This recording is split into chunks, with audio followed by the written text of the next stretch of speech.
Olá, muito boa noite. Vamos a mais um Frente a Frente, ao vivo nesta sexta-feira. Hoje recebemos Dom José Roberto Fortes Palau, bispo de Limeira. E você pode mandar a sua pergunta. Basta apontar sua câmera para o QR Code que aparece aqui na tela. Seja muito bem-vindo ao nosso programa. Muito obrigado a toda a equipe da Rede Vida, foi muito bem acolhido aqui, a todos aqueles também que nos acompanham, pelo programa Frente a Frente. A igreja vai vivenciar agora em outubro o Sínodo dos Bispos. Mas explica para a gente o que é o Sínodo dos Bispos. Sim.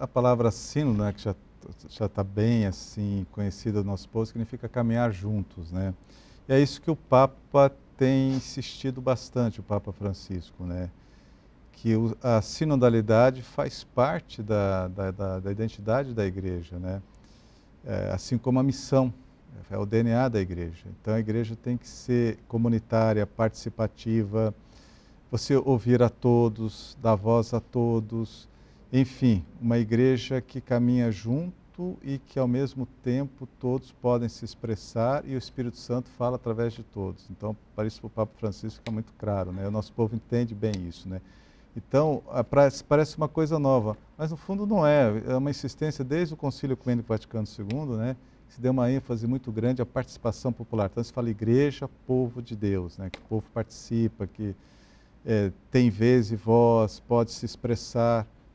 Então, é isso que ele está tentando enfatizar. Tanto que é um sino da sinodalidade para explicar bem o que é sinodalidade. Uma continuação de 2023? Continuação. Agora, em 2024, em outubro de 2024, vai ser a segunda sessão da 16ª Assembleia do Sínodo, Então, vai ser a conclusão de toda aquela...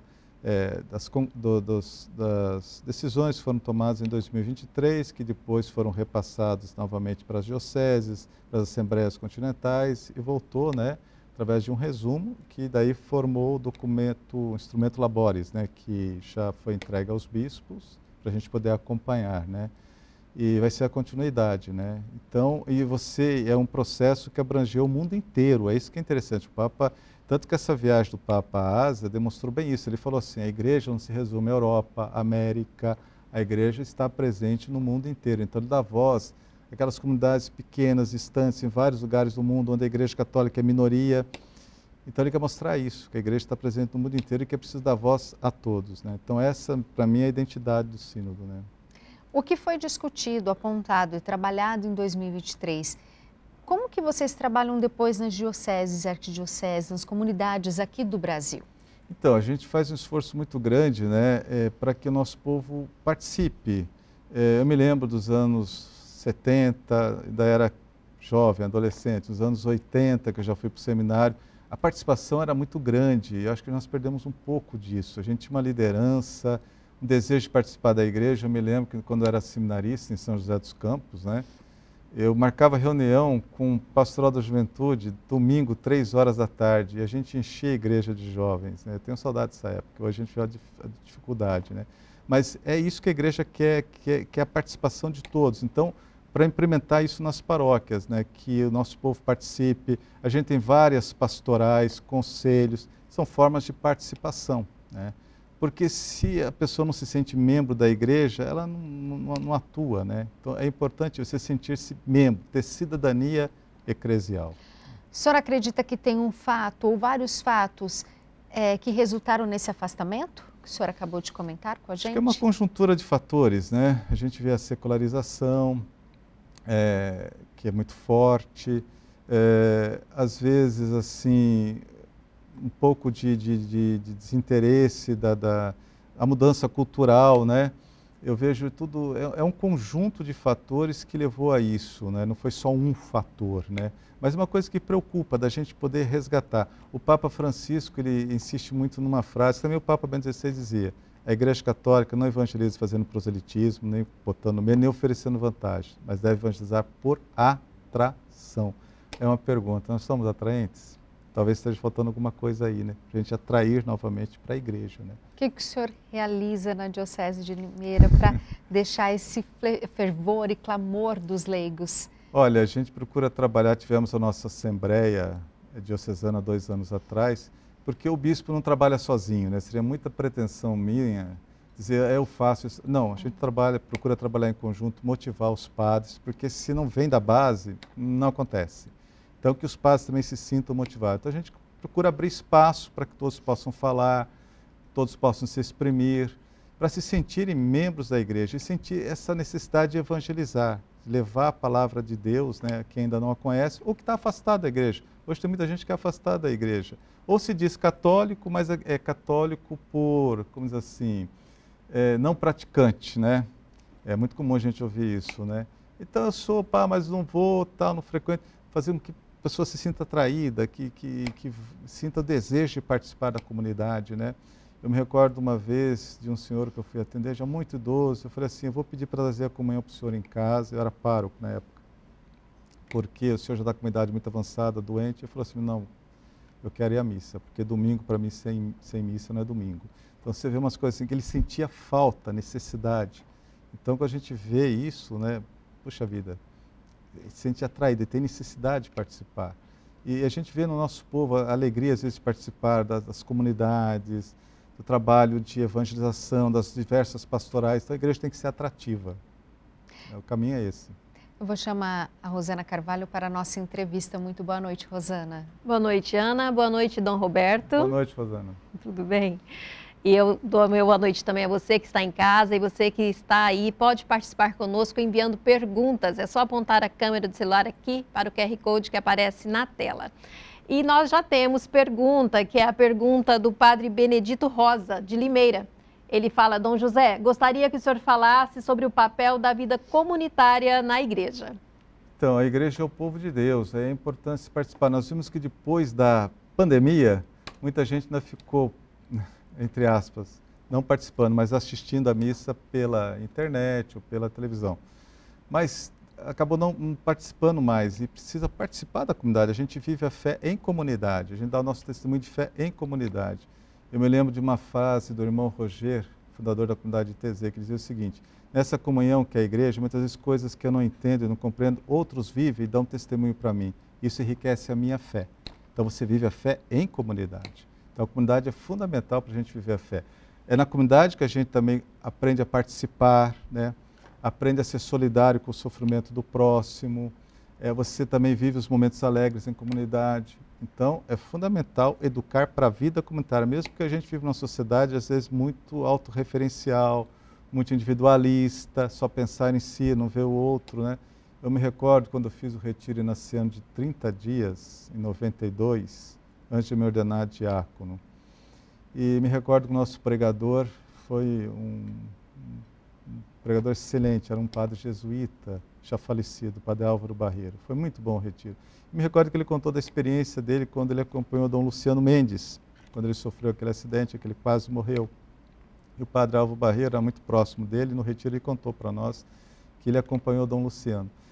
E Dom Luciano ficou muito ferido, quebrado e tal, e aí, numa noite, Dom Luciano parou de gemer de dor. Ele ficou preocupado, ele contou isso para nós no retiro, daí ele foi e perguntou para Dom Luciano se ele não precisava chamar um médico, alguma coisa. Dom Luciano falou para ele, não, eu parei de reclamar, tal, porque eu comecei a imaginar, estou aqui num belo hospital, acompanhado por um padre, com todo o acompanhamento médico, comecei a pensar em tantos brasileiros que em lugares distantes não têm tudo que eu estou tendo aqui, e que muitas vezes doentes, não tem ninguém para acompanhá-los, e que morrem à míngua. Eu fiquei imaginando a dor e o sofrimento dessas pessoas e meu sofrimento ficou pequenininho. Isso é pensar no outro. Isso é educação à vida comunitária. O sofrimento tanto a gente aprende em comunidade, não é mesmo? Então a vida comunitária é fundamental para a vivência da fé, né? Pensamento humilde de fé de Dom Luciano, que a gente deveria seguir para a vida, mas não é fácil. Como ter um pensamento e uma pureza e uma clareza dessa, como do Dom Luciano Mendes de Almeida? Pondo em prática aquilo que Jesus ensinou, né? Amar a Deus sobre todas as coisas e o próximo como a si mesmo, né? Eu acho que mais do que nunca a gente vê hoje, às vezes, na sociedade, tanto ódio, tanta intolerância. Falta isso, né? Você viver, de fato, os valores do Evangelho. Eu tinha um professor de Sagrada Escritura, de espiritualidade bíblica, um teresiano, E ele era um grande professor. E ele sempre dizia o seguinte: o evangelho que mais leva as pessoas a acreditar em Deus é o quinto evangelho. Canonicamente só tem 4, né? Mateus, Marcos, Lucas e João. Mas ele dizia assim: o quinto evangelho é o que mais convence, a tua vida. É o evangelho ambulante. Quando você vai, é esse evangelho que dá testemunho. A coerência de vida.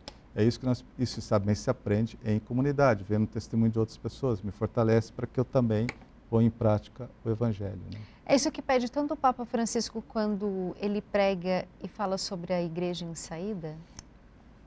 Ele quando ele fala igreja em saída, ele enfatiza a dimensão missionária da igreja, que é a identidade da igreja. Uma igreja sinodal, isso até que é o tema, né, do instrumento de trabalho do sínodo, né? Uma igreja sinodal em saída. É justamente isso, uma igreja missionária. Eu gosto muito daquela passagem do documento de Aparecida, que eu acho fantástico, quando se pega aquela passagem bíblica do Evangelho de São João, quando André e João encontram, eles eram discípulos do Batista, e o Batista leva eles até Jesus, eles perguntam: mestre, onde moras? Né? Onde é o teu quartel-general? E Jesus diz: vinde e vede. Foram e não mais o abandonaram. E daí o texto diz assim: era por volta de 4 horas da tarde. Quer dizer, aquilo marcou tanto que não esqueceram nem o horário. Que quando algo marca a minha vida, eu não esqueço os detalhes. Quando a gente esquece, porque não marcou. Aquele dia marcou. E aí André ficou tão fascinado que ele foi até o irmão dele, que era Simão, futuro Papa Pedro, e o levou também até Cristo. E aí o documento diz assim: quando você de fato faz a experiência de Cristo, você se torna discípulo, que marca a sua vida. E ao se tornar discípulo, você se torna missionário, você leva essa experiência a quem ainda não o conhece. Foi o que fez André. Porque ele chegou tão diferente para o irmão, que o irmão falou: esse cara encontrou algo diferente. E foi até Jesus. Aí o documento diz assim: a missionaridade é intrínseca ao discipulado. Então, se é discípulo, vai ser missionário. Se não é missionário, porque ainda não fez essa experiência que marca, que faz você de fato ser discípulo. Né? Rosana, temos perguntas? Sim, nós temos a participação agora da Valdineia. Boa noite, meu nome é Valdineia Pagliarini, sou da cidade de Bebedouro. Gostaria de saber de que forma a igreja pode ser mais acolhedora e aberta às diversas realidades, promovendo uma verdadeira escuta e participação de todos. É ser uma igreja sinodal, como pede o Papa Francisco, é isso, né? Ser uma igreja acolhedora não é só ficar acolhendo na porta da igreja, é muito mais do que isso, né? Lógico, é importante você acolher bem ali na porta da igreja, ter uma pastoral da acolhida e tudo mais, mas ser uma igreja acolhedora como um todo, abrindo espaço para que todos participem, para que todos se sintam membros da igreja. Às vezes a dificuldade que a gente percebe em igreja, às vezes tem pessoas que estão há mais tempo que não abrem espaço para outros chegarem, então tem que ter, não vai tirar nada de você. Que bom, né, que está chegando e que outras pessoas também participem. Isso é ser uma igreja acolhedora. É tão bom que você chega na casa de alguém e você é bem acolhida, a pessoa te trata bem, é gostoso, se sente à vontade. Assim tem que ser as comunidades cristãs, né? Não tem que ter esses ciúmes, às vezes, não, aqui eu já estou há 40 anos, então tem que ser assim. Não, vamos abrir para que outros também possam chegar e ter o seu espaço na igreja. A igreja é mãe, né? Acolhe a todos. O Papa insiste muito nisso. A igreja é mãe e acolhe a todos.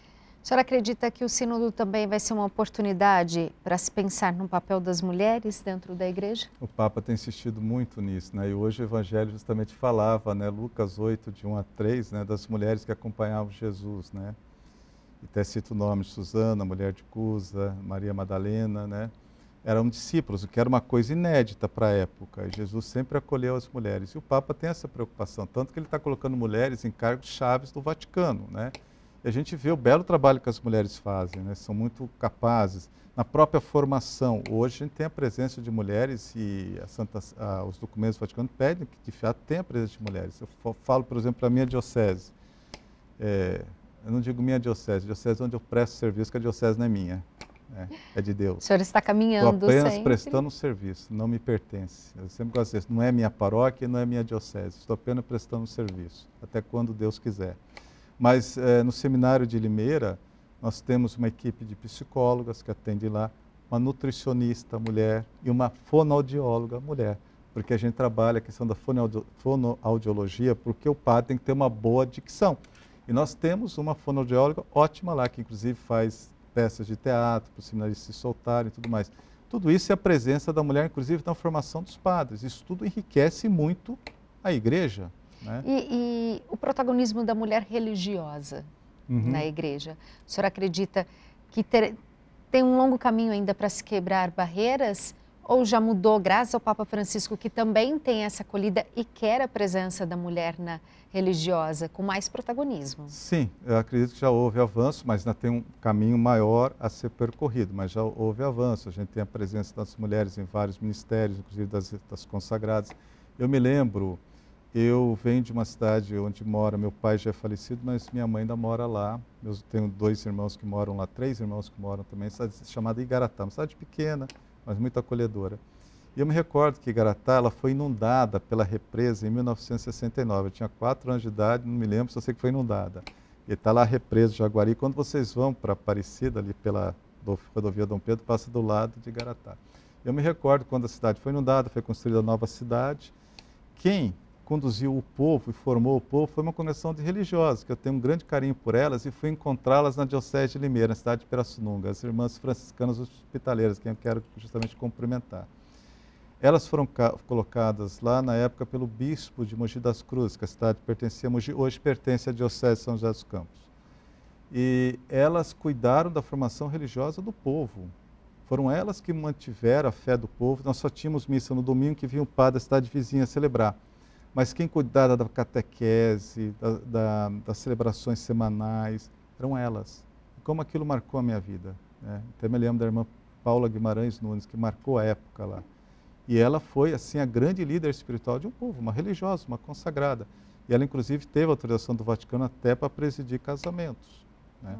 Então, a gente vê o valor da mulher consagrada, da religiosa, né? E falo também pela minha vida pessoal. Quando eu era seminarista, nosso seminário na cidade de Taubaté, vizinha estava a cidade de Tremembé. E eu tenho um carinho muito grande pelos carmelitas, que eu estudei no Teresiano de Roma. Então, e na época que eu fui seminarista, eu tinha uma religiosa no Carmelo de Tremembé, que era minha madrinha de oração, irmã Terezinha, já faleceu.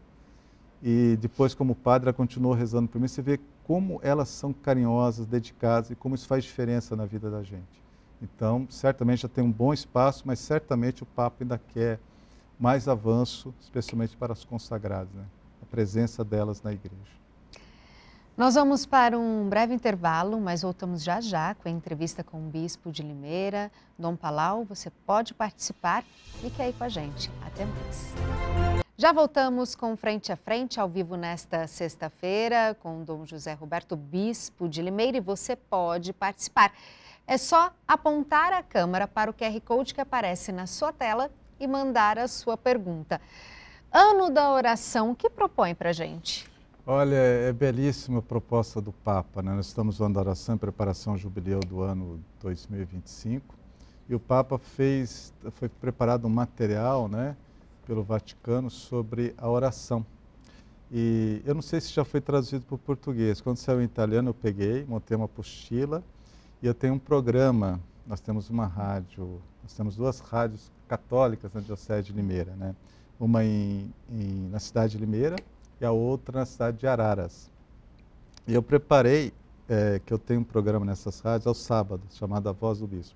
E aí eu preparei para esses programas uma catequese só sobre esse material. Foi muito rico, que fala sobre as diversas formas de oração, o porquê da oração, por que rezar, a oração em família, a oração de intercessão, as várias formas de oração.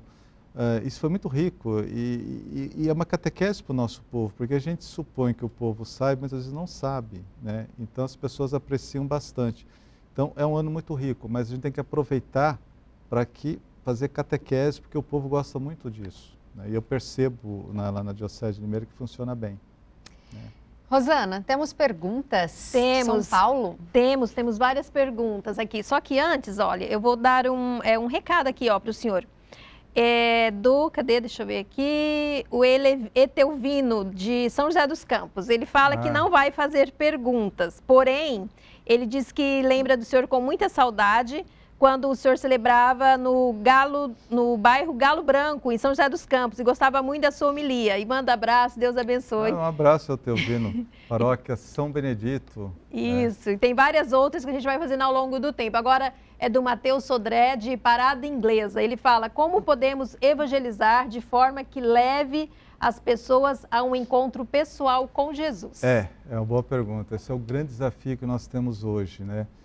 Fazer com que a evangelização não seja... É lógico, a doutrina é fundamental, conhecer a doutrina, a catequese, mas tem que ter um encontro pessoal com Cristo, né? Se não acontece esse encontro, a pessoa não persevera na igreja, não vai avante. Tem que ter esse encontro pessoal. Eu me lembro da frase daquele famoso teólogo jesuíta, Calhern, essa frase é muito famosa. Ele dizia o seguinte, em 75, se não me engano, ele disse essa frase, 10 anos após o término do concílio: o cristão do futuro ou será um místico ou não será nada. O que ele queria dizer com isso? Não é um místico assim que tem fenômenos paranormais, não é isso. Muitas vezes se reduz a mística a isso. A mística é muito mais do que isso. A mística é a experiência do mistério. Se você não faz a experiência do mistério, você não permanece na igreja. E o grande desafio é isso, é você ensinar a doutrina, mas ao mesmo tempo levar a pessoa a um encontro com Cristo. Eu gosto muito de uma reflexão do padre Raniero Cantalamessa, agora cardeal, né? Ele diz assim: Cristo para você é uma pessoa ou um personagem? Se for um personagem, alguém do passado que você fala sobre ele, estuda, pode ser até um PhD no assunto, mas é um simples personagem, ele tem que ser uma pessoa, ele está vivo. Tá? Então você tem que, por exemplo, a questão da oração, aquele encontro pessoal com o Senhor, é isso que faz a diferença, senão não persevera. Às vezes faz barulho e tal, de repente some, né?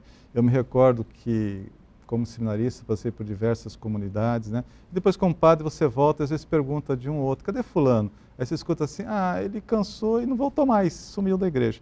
Porque faltou isso. Às vezes vai, mas faltou essa experiência pessoal, né? Num mundo tão conectado, que olhamos mais para baixo e para a tela, como redescobrir, reaviver o valor da oração? Exato, tem até um site, um aplicativo do Vaticano, né, que eu tenho, né, que lá tem intenções de oração. Acho muito bonito você ver pessoas de várias nacionalidades colocando pedidos, rezando. E a igreja tem que usar os meios hoje modernos. Se fosse São Paulo estivesse hoje conosco, ele estaria usando totalmente esses meios, né, para motivar as pessoas a rezar, a ter um diálogo com Cristo. Eu gosto muito da definição de oração de Santa Teresa d'Ávila. Como eu disse, eu tenho um carinho muito grande pelo Carmelo. E Santa Teresa d'Ávila, lá no Teresiano de Roma, tinha até a homilia do Papa Paulo VI, quando ele foi lá e concedeu a Teresa d'Ávila o título de doutora da igreja. Ela nunca estudou teologia, é ciência infusa, é dom que veio de Deus. E sabe como Teresa d'Ávila define oração? Relação de amizade com Cristo, um diálogo com o amigo. Quando você tem um amigo de verdade, você se abre a essa pessoa. Existe uma diferença entre amigo e colega. Colega a gente tem muitos. Se você quer saber se é colega ou amigo, conte um segredo. Se ele partilhar com outras pessoas, é colega. Se guarda, é amigo. Ela diz assim: Cristo é o amigo. Então, quando você tem um amigo de verdade, você sente necessidade de conversar com a pessoa, partilhar com a pessoa, estar com ela, porque é amizade. A oração tem que ser uma relação de amizade. Uma pessoa, ele está vivo. Então, quando você está ali diante do Santíssimo rezando, ele está te ouvindo, né? É como aquela passagem, por exemplo, do São João Vianney, né? Aquele senhor simples que sempre ia rezar, ficava quietinho dentro do sacrário. Daí São João se impressionado com o modo dele rezar. Como é que você reza? Ele respondeu: eu olho para Jesus, ele olha para mim. Uma coisa tão simples, mas a fé. Então, isso faz a diferença. Isso é uma experiência mística, uma experiência do mistério. É levar as pessoas a essa experiência. Senão elas se não fizer a experiência do mistério, não fez a experiência mesmo de Deus, né? Complicamos a fé? Não, a gente simplifica, né? Daí o testemunho ajuda, aquilo que eu falava anteriormente, o testemunho ajuda muito, né? A gente vê muitos padres, bispos, que dão leigos, né? Eu conheço muitos leigos, dão um testemunho de fé impressionante, como isso nos fortalece. De fé em Deus, acreditar em Deus, né? Isso faz a diferença, né? Eu tive um reitor na época da filosofia, ele faleceu esse ano, era um frade franciscano, embora o seminário era diocesano, mas o reitor era um frade franciscano. E me impressionou muito, meus primeiros anos de seminário, a fé dele. Ele acreditava muito na providência divina, e ele era responsável por um hospital, cuidava, e muitas vezes faltava recursos, né? E aí ele, de repente, conseguia. Daí a gente perguntava para ele: Frei, ele falou: eu chego e falo para Jesus assim: ó Senhor, a obra é tua. Se não chegar recursos para nós, vai fechar. Aí o Senhor vê, e chegava. Você vê a fé dele, né? Como isso faz diferença, acreditar, né? É uma pessoa, não é um personagem. Rosana? Sim, vamos chamar a participação aqui agora do Jefferson Santos. Boa noite, meu nome é Jefferson. Nós vivemos num mundo tão polarizado que eu gostaria de perguntar como exercitar a fraternidade entre nós. Viver na tolerância, né? Mesmo aqueles que pensam diferente e que às vezes são até um pouco meio agressivos, mas não ser reativo, né? Não reagir da mesma forma. Acho que a paciência, a tolerância, agora mesmo o Papa falando da esperança, ele fala que a esperança é prima da paciência. Então, a gente ter paciência com as pessoas, né? Não se deixar levar. E a gente vê hoje muita polarização no mundo, né? E também muita agressividade. A gente não pode entrar nisso. Aí que o cristão faz a diferença, né? Eu me recordo de um professor que eu tive que dizia assim, tem pessoas que fazem o mal, a gente pode ser maldosa. Tem outras que, quando recebem o bem, fazem o bem, recebem o mal, também acabam fazendo o mal. Digam assim, são aquelas que seguem a lei do talhão, né? Se eu recebo o bem, faço o bem, se recebo o mal, devolvo na mesma medida. E tem aqueles que mesmo quando recebem o mal, sempre continuam fazendo o bem. Esses são os cristãos. Né? Por isso que faz a diferença no mundo. Mas para isso tem que ter uma espiritualidade muito profunda, senão você não consegue. Falamos de intolerância, agressividade. Estamos vivendo na época das eleições e o que a gente está vendo é um espetáculo de intolerância sem diálogo e agressividade. Que é uma pena, né? Como nós, como cidadãos que querem exercer a democracia, como avaliar e não cair nessas armadilhas? Não se deixar levar por essa violência, nem se deixar levar por discurso de ódio. Isso não é cristão. O cristão não pode entrar. Acho que todo candidato tem que apresentar as suas propostas, ser propositivo, né? Independente do adversário. É um adversário, não é um inimigo. O problema está quando você já toma outro como um inimigo a ser destruído. Não, ele é um adversário, ele pensa diferente, mas eu respeito. É a tolerância. O que falta hoje na nossa sociedade é justamente a tolerância. E às vezes até dentro da igreja, né, que a gente vê alguns discursos assim, bem violentos, às vezes contra bispo, padres, o Papa. Isso não é cristão, isso não vem de Deus, né? Cristo pregou a tolerância, foi tolerante, perdoou, né? Pai, perdoa-lhes porque não sabem o que fazem. Quer dizer, então o cristão procura viver a tolerância, né? Então isso não vem de Deus e não é cristão. Né? Rosana, temos perguntas? Temos. Aqui nós temos pergunta, então, cadê? Como a Diocese de Limeira pode organizar para que a PJ volte a ter uma maior força como já teve? E qual a principal função dos párocos neste trabalho? A pergunta bem de Araras, é do Leandro Moro. Tá, a Diocese de Limeira, ela passou por um momento assim difícil, turbulência, como toda a igreja passou, mas lá foi um pouquinho mais forte. E ela está se reorganizando, né? Tem várias pastorais, não é só a pastoral da juventude, tem várias pastorais que estão precisando de uma reorganização. Isso está sendo feito gradativamente e buscando pessoas que participem, né? Porque a gente sente isso, a gente falta muitas vezes liderança. Às vezes eu vejo na igreja aquela liderança, que bom que tem, né? Mas que já estão lá 30, 40 anos e você não vê às vezes surgindo gente nova. Mas precisamos de mais pessoas atuando. Até outro dia uma pessoa falou assim para mim, que atua em comunidade, falou assim, quando a gente convida alguém para participar, tal, às vezes a primeira pergunta que você escuta é, você é compromisso? Aí você fala, compromisso. Daí ele fala, então não quero.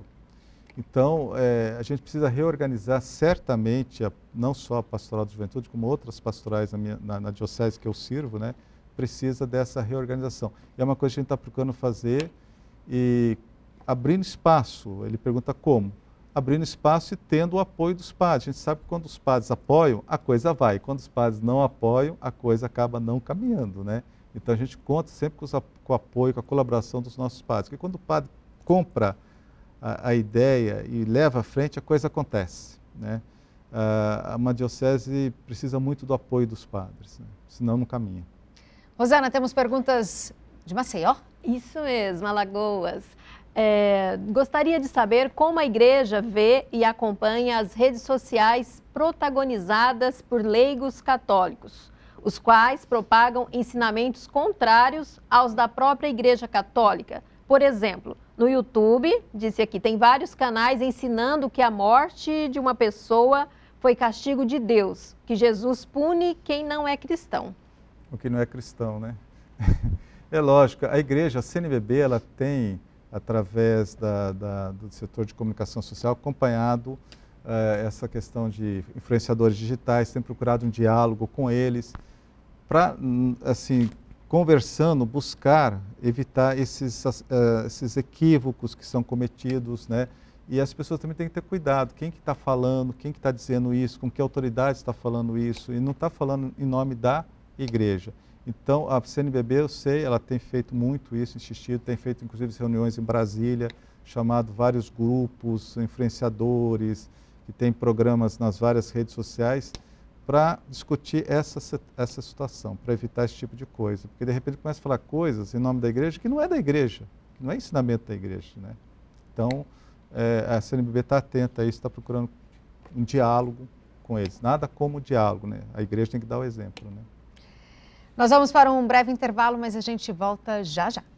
Voltamos nesta sexta-feira ao vivo, recebemos o Bispo de Limeira, Dom José Roberto Palau, e você pode participar da nossa entrevista. É só mandar a sua pergunta, basta apontar a câmera para o QR Code que está aparecendo na sua tela. Eu já começo chamando a Rosana para a entrevista, porque tem perguntas. Temos, e aqui nós temos perguntas de 2 diáconos. Um diácono aqui de São Paulo, ele está mandando abraço e quer saber como ele pode ajudar na evangelização. E tenho também um Fala Povo, que é do diácono Carlos. Boa noite a todos, eu sou o diácono Carlos, da paróquia São Vicente de Paulo, Diocese Franca, Estado de São Paulo. Sobre a pergunta de hoje, gostaria de saber o que o senhor acha do diaconato no Brasil. O que o senhor pode falar dentro do nosso ministério diaconal para que o povo possa saber mais. E também, sobre o mês da Bíblia, qual o esvaziamento das pessoas na igreja pela palavra de Deus? Olha, com relação ao diaconato permanente, sou suspeito, porque eu sempre fui entusiasta. Quando eu era seminarista em São José dos Campos, a Diocese de São José dos Campos é uma das dioceses que mais incentivou o diaconado permanente. Nosso primeiro bispo foi o cardeal Dom José Scheid. Ele já formou um grupo de diáconos permanentes para ajudar no trabalho pastoral das paróquias. Então, desde a minha formação, quando eu comecei a formação seminarística, sempre com a presença dos diáconos. Depois, já como sacerdote, eu fui encarregado na época pelo Dom Moacir, né, que era o nosso bispo, hoje arcebispo de Ribeirão Preto, e eu estive à frente de uma formação de um novo grupo de diáconos. Era um grupo que começou, acho que com 68, né, e terminou com 64 depois de 5 anos. E eles foram ordenados, Dom Moacir os ordenou lá em São José dos Campos e estão lá trabalhando. Agora me parece que já tem até um novo grupo de novos diáconos em São José dos Campos. E chegando em Limeira, eu encontrei um grupo de 21 diáconos permanentes e a escola diaconal em pleno funcionamento. Aí teve a pandemia, tivemos que ficar online, mas depois a escola retomou e esse ano, em fevereiro desse ano, eu ordenei 19 diáconos permanentes para a Diocese de Limeira. E é interessante que depois da ordenação, muito padre queria diácono atuando na sua paróquia, porque é uma riqueza muito grande, eles ajudam muito. E é uma vocação muito especial, e a gente vê como eles realizam esse ministério com alegria, com felicidade. Então, eu sou muito favorável ao diaconato permanente. Com relação à Sagrada Escritura, né, eu acho que uma coisa que a gente deveria incentivar, além do mês da Bíblia, esse ano a gente está estudando o livro de Ezequiel, é incentivar as pessoas, ao nosso povo, ao contato mais íntimo com a Palavra de Deus. Por exemplo, a leitura orante da Palavra de Deus, a Lécio Divina. Eu gosto muito da leitura orante da Palavra de Deus.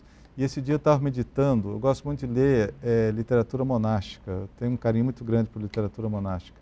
Eu estava lendo um escrito de um monge, ele dizia o seguinte: quando a gente medita a Palavra de Deus, é uma opção que a gente tem, por exemplo, de trabalhar as chamadas potências da alma, inteligência, memória e vontade. Então você guarda o texto bíblico na memória, você usa a inteligência para compreender o que o texto bíblico está te dizendo e você depois utiliza a vontade para pôr aquilo em prática. Então, memória, inteligência e vontade. Tudo isso presente na leitura orante da Palavra de Deus. Mas tudo isso a gente tem que explicar para o povo. Quando você explica e mostra, as pessoas se entusiasmam. Então tem que ter esse tipo de incentivo, eu vejo dessa forma. Rosana? Nós temos uma pergunta da Jussara aqui, que é de Esplanada, na Bahia. Ela quer saber sobre a comunhão. Só pode comungar realmente quem é casado na igreja?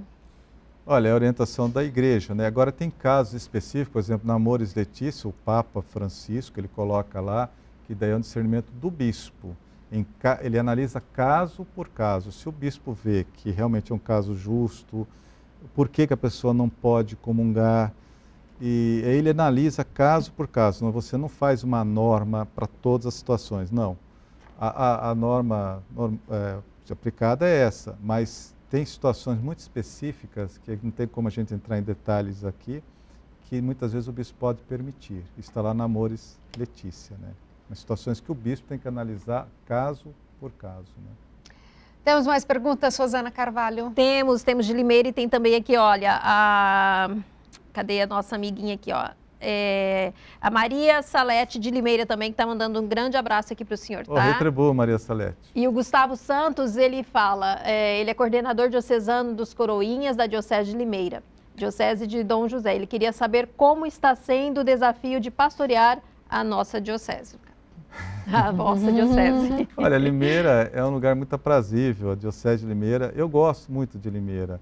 É uma diocese, assim, grande, tem muito trabalho.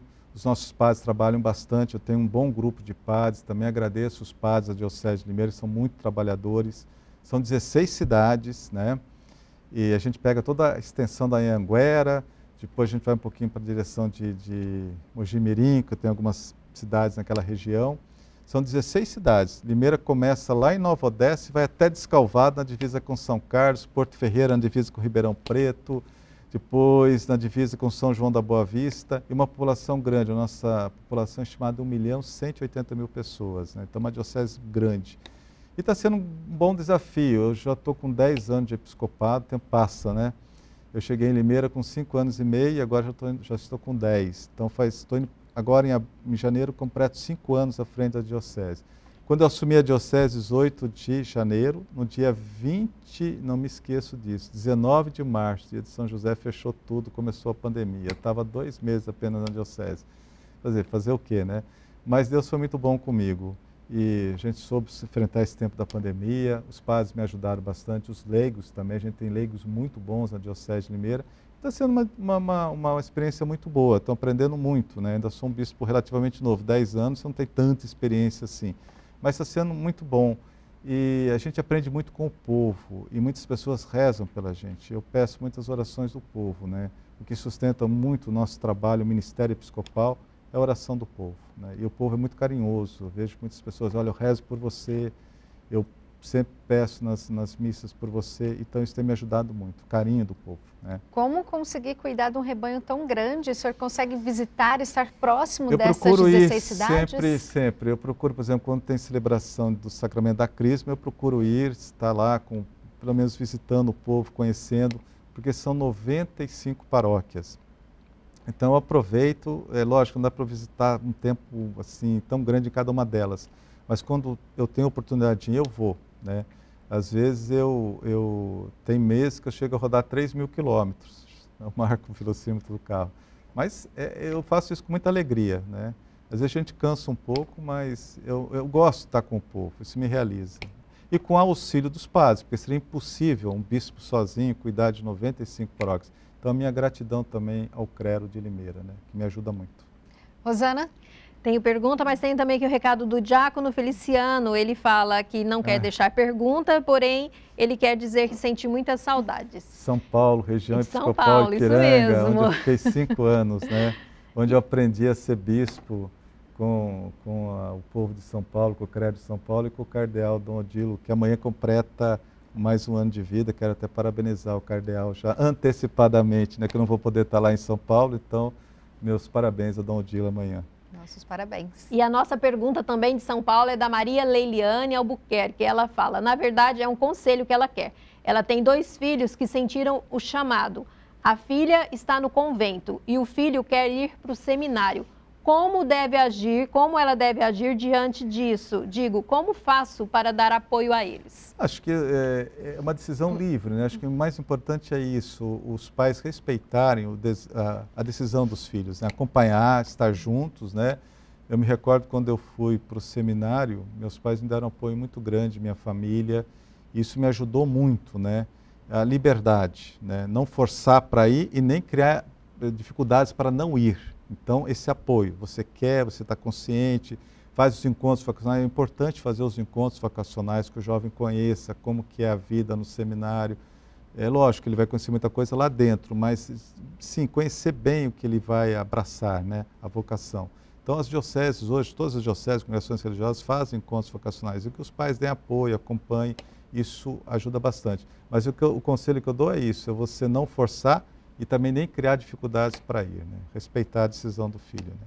Com quantos anos o senhor teve eu esse sou despertar? Vocação adulta, eu fui para o seminário, já tinha 21 anos, né?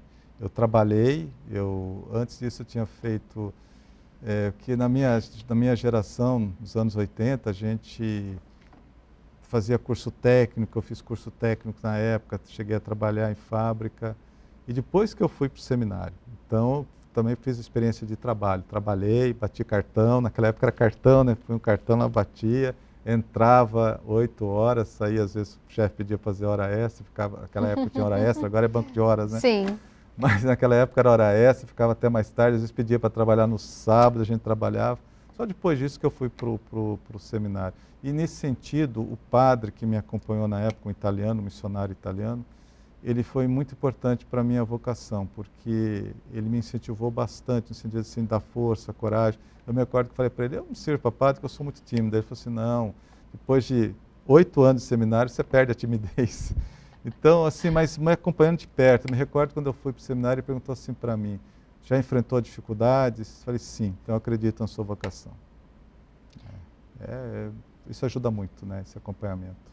Rosana? A pergunta agora vem de Recife, é da Emily. Ela fala, para um ex-protestante que está conhecendo a Igreja Católica, por onde se deve começar a estudar para entender e absorver e se tornar um católico?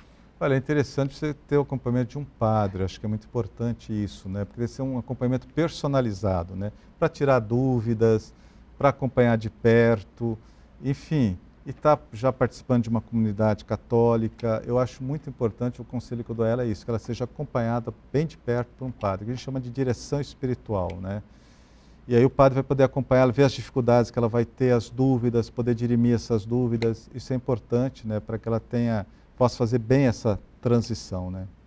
O senhor foi reitor durante mais de 10 anos. Como que foi essa experiência de ser reitor de um seminário? Eu fui para o seminário muito cedo, eu era padre há um ano apenas. Eu não me esqueço disso, que na época o meu bispo me chamou.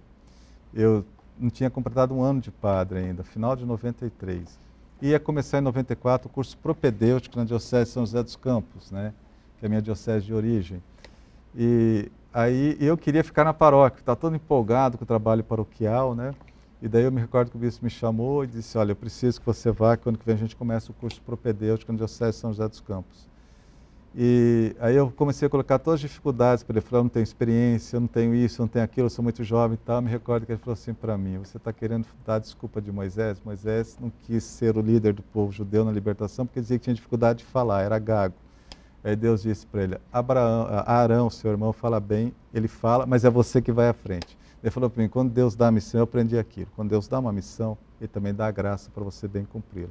E aí eu fui com muito boa vontade, comecei o propedêutico, fiquei 6 meses, porque em seguida eu fui estudar, fui para Roma fazer o mestrado em espiritualidade. Depois, quando voltei, retomei o trabalho no propedêutico, fiquei mais 1 ano e meio, é quando o meu bispo precisou de mim numa paróquia, a igreja matriz da cidade. E lá eu fiquei 3 anos, estava animado. É quando ele me ligou, eu me recordo, era o dia de São João, junho de 2000, do ano 2000, é isso mesmo, ano santo. Ele me ligou, era a festa de São João Batista. Eu estava pregando retiro para os ministros da comunhão da minha paróquia. E ele me colocou, olha, eu preciso de você assumir na reitoria do seminário, porque na época o reitor, que foi meu reitor, depois de 16 anos, já estava idoso, cansado, pediu para sair. E eu assumi essa reitoria no dia de Santo Inácio de Loyola, 31 de julho de 2000. E me recordo que ele fez uma pergunta assim para mim, mas eu quero saber se você vai com alegria. Porque quando você assume um ofício na igreja, ou paróquia, ou seminário, que faça com alegria. Eu falei, não, eu vou com alegria. E fui, e fiquei 10 anos. Com alegria. Com alegria. Trabalhei com a formação de vários padres, foi muito bom mesmo. Rosana? Nós temos a participação do Paulo Chimizo, jornalista aqui da casa. Dom Palau, como foi o encontro com Dom Mútuo em 1995 no Colégio Pio Brasileiro, no ano de inauguração da Rede Vida? Eu era estudante no Colégio Pio Brasileiro naquela época, cheguei em 94, em 95 teve a visita de Límina, de todos os bispos do Brasil. Foi muito bom, porque na época eu conheci todos os bispos brasileiros, que eles ficavam hospedados no Colégio Pio Brasileiro. E eles falavam para nós, geralmente à noite a gente tinha uma palestra sempre com o bispo, né? E na época Dom Mútuo falou da criação da TV, primeira TV católica do Brasil, a Rede Vida, viu o entusiasmo dos padres. E ele era muito entusiasmado, né, com a criação da Rede Vida. Isso me marcou bastante. Eu já tinha conhecido Dom Mútuo em 88, quando ele fez a visita, foi um ano de visita aos seminários, e ele visitou o seminário de São José dos Campos. Então eu já tinha tido um contato com ele. Só que na época ele era bispo de Barretos, acho que em 95 ele já era arcebispo, né, de Botucatu, se não me engano. Então, mas ele muito entusiasmado, foi muito bom. Guardo isso na lembrança. Temos perguntas de Minas Gerais? Isso. Dom José, a Cleusa Joana que pergunta, de Lajinha, ela pergunta: boa noite, sua bênção primeiramente, e gostaria de saber, o dízimo é uma contribuição, mas quando não se pode doar por não ter salário ou não ter o valor no dia, é obrigatório colocar o cartão vazio no altar? Não, de forma alguma. Ela doa segundo a generosidade dela e as condições também, né? Se a pessoa de repente está passando por uma dificuldade, eu me recordo que uma vez na minha última paróquia São José dos Campos, né? E me recordo que a gente tinha um acompanhamento dos dizimistas e aí a equipe do dízimo falou para mim de uma pessoa que tinha parado de contribuir e a gente procurou saber se ela estava passando dificuldade, se precisava de ajuda. Eu acho que tem que ter a recíproca também. Olha que olhar diferente. Ter a recíproca. De repente a pessoa ajudou, está desempregado, passando dificuldade, é a vez da igreja ajudá-la. Então nós fomos atrás, saber se estava precisando, tal. Não havia essa necessidade, mas nós fomos. Então acho que é importante isso. Não. Se ela não tem condições, quando ela voltar a ter condições, ela dá o que ela pode dar como ajuda. O importante é que dê com generosidade e com felicidade. Deus não vai ficar contabilizando, né? A pessoa dá conforme a sua generosidade, seu coração, as suas possibilidades também, né? Como que a Diocese de Limeira está se preparando para o jubileu de 2025? Olha, nós vamos ter, a Limeira também se prepara para o seu jubileu de ouro. Em junho de 2026, nós vamos celebrar 50 anos de criação e instalação da Diocese, né? Eu já sou o 6º bispo de Limeira. Então nós estamos preparando com muito carinho, nós fizemos esse ano, tudo isso em vista do jubileu, mas também aproveitando o jubileu do ano 2025, o ano santo, né? Então, nós estamos fazendo vários eventos, né? E o ano que vem vamos ter as igrejas onde vai se poder receber a indulgência plenária, que o Papa concedeu aos bispos, ver as igrejas na sua diocese, eu vou ver isso direitinho, com o meu conselho de presbíteros, ou incentivar a participação, a receber a indulgência. Nós agora tivemos uma formação para os padres, e foi, por sinal, muito boa, o padre Leandro Raceira, que é um especialista, e falou sobre indulgências. E foi uma aula magnífica para os padres, e eles ficaram entusiasmados, para depois passar isso para o povo, para você aproveitar o ano santo, né? E, então a gente está aproveitando, por exemplo, falando da oração, o ano que vem nós vamos trabalhar bastante o tema da esperança. Eu peguei as catequeses do Papa de 2017, estou utilizando o programa que eu tenho aos sábados numa rádio de Limeira, Rádio Católica, Rádio Magnificat, para falar sobre a esperança. O Papa tem catequeses belíssimas sobre a esperança. Aliás, tem uma obra em 3 volumes com as catequeses do Papa Francisco. Eu aproveito porque eu acho profundo, são catequeses curtas, mas o Papa Francisco ele é pastoralista, então ele usa uma linguagem que o povo entende, aí você fala, as pessoas entendem, e aí aproveitar para falar da virtude da esperança, que é o Peregrinos de Esperança, né? Então a gente está fazendo tudo isso e já preparando para o nosso Jubileu de Ouro em 2026. Né? Tem pergunta da Bahia? Tenho pergunta que veio, cadê? Aqui. O Jailson Luiz, é uma pergunta e também eu acho que ele já está dando uma intimada aqui, ó. O senhor já tem 10 anos de bispo e o senhor tem visão para ser arcebispo? Não. Como acontece a escolha de um bispo para arcebispo? A minha arquidiocese está vacante. Não, eu não tenho vocação para arcebispo e não tenho essa pretensão, isso quem escolhe é a igreja. Como eu digo, é um serviço que a gente presta. E eu estou muito bem em Limeira e se puder eu me aposento em Limeira. E o que a igreja escolhe, quando uma diocese ou arquidiocese fica vacante, existe uma consulta feita aos bispos, aos padres, né, leigos, e daí se chega a 3 nomes, a anunciatura apostólica faz todo esse processo, é enviado para Roma, vai para a plenária de Castério para os bispos, depois é levado ao Papa, e o Papa confirma o primeiro, segundo, terceiro nome, às vezes o Papa até inverte, mas quem escolhe é o Papa, né? E essa questão de... A gente tem que ter o seguinte, cargo na igreja é serviço. Então, não importa se você está nessa diocese ou naquela. Eu quando eu era sacerdote, também nunca escolhi paróquia. Não tenho essas pretensões, não. Nem um pouquinho. Nós estamos chegando ao fim da nossa entrevista. Deixe uma mensagem para a sua comunidade de Limeira e para todo mundo que acompanhou o nosso programa nesta sexta-feira. Obrigado pela paciência de quem ficou até nos acompanhando das 10 às 11. Né? Muito obrigado. Ao povo de Limeira, muito obrigado àqueles que nos acompanharam. É a diocese que eu estou servindo, tenho um carinho muito grande. Uma coisa que eu aprendi lendo uma obra do Cardeal Martini é que toda noite ele ia para o terraço, ele morava no Palácio Episcopal, ele foi um grande arcebispo de Milão. E à noite ele dava uma bênção para a cidade, a Arquidiocese de Milão. Eu tenho feito isso, eu moro num prédio, no 7º andar, então à noite eu olho, dou uma olhada, consigo ver bem assim e dou uma bênção para toda a diocese, para 16 cidades da minha diocese. Então procuro rezar, tendo as minhas limitações, sou prefeito, erro também, mas procuro dar o melhor de mim e conto com o meu povo. Né? Então, muito obrigado. Muito obrigado, senhor, por estar aqui conosco. Minha gratidão. Né? Muito obrigado. Obrigada a todo mundo que acompanhou a nossa entrevista, a toda a equipe. Tenha um bom final de semana. Até a próxima sexta-feira. Fiquem com Deus. Tchau, tchau.